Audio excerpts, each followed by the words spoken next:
Use the graph of f of x equals to 3 to the x to obtain the graph of g of x, which equals 3 to the x plus 1.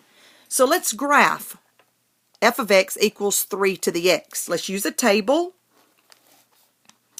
and find some ordered pairs of f of x equals to 3 to the x.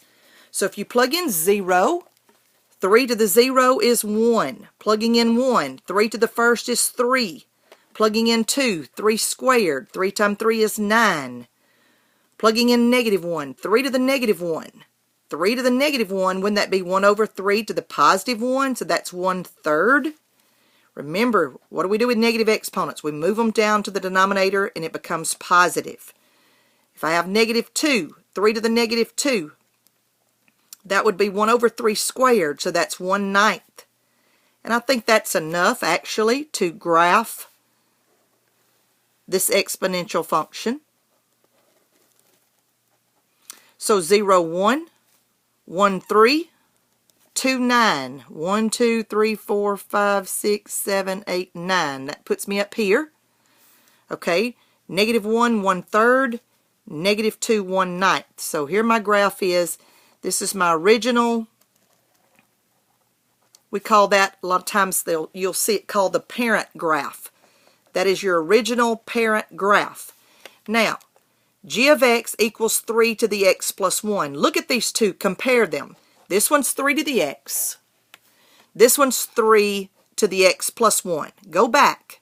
We just talked about the vertical shift.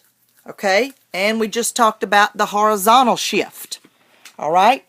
So, if you have a number that has been added to the exponent, anytime you have a number that's been added to the exponent, this is going to be a horizontal shift. Okay? If a number is added to the exponent, it is a horizontal shift. Now, remember, it's right the opposite you would think. Adding 1 means to go to the left 1. So, you're going to shift every point to the left 1.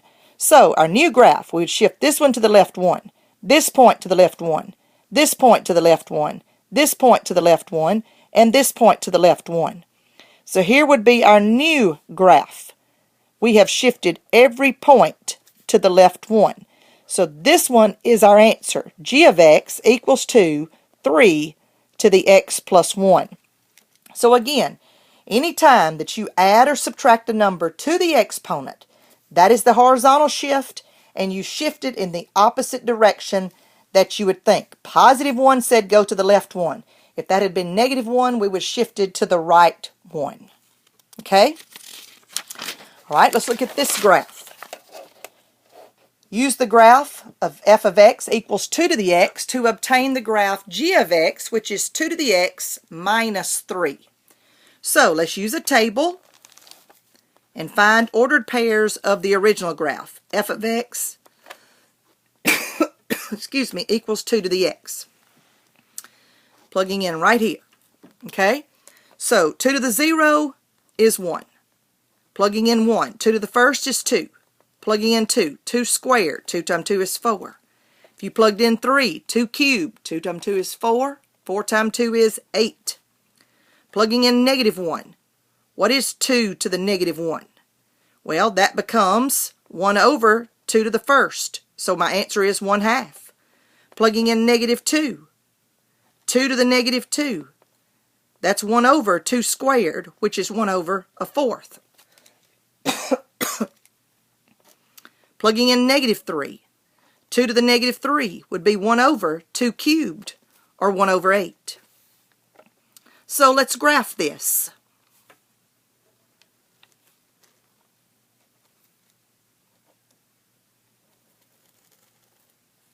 Okay? All right, let's graph these ordered pairs. 0, 1, 1, 2, over 2 up 4, over 3, 1, 2, 3 up 8, 1, 2, 3, 4, 5, 6, 7, 8.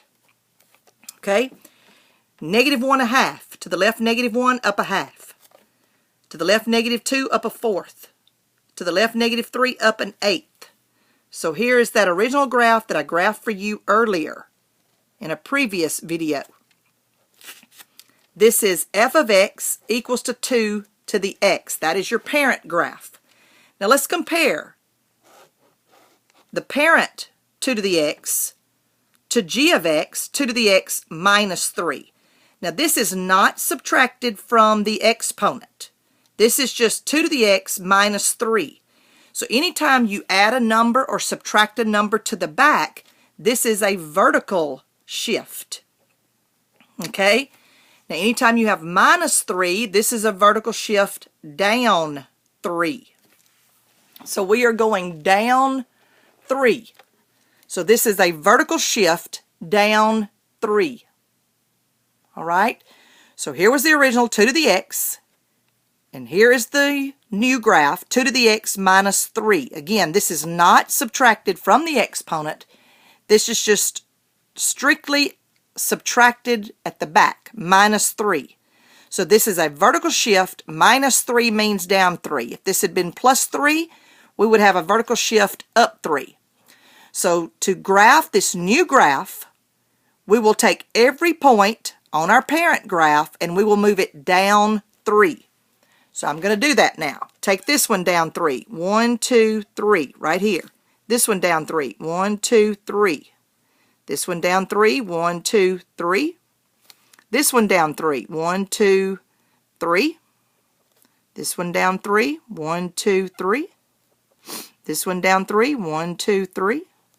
And the last one down 3. 1, 2, 3. So now let's connect all of these points together to form our final answer.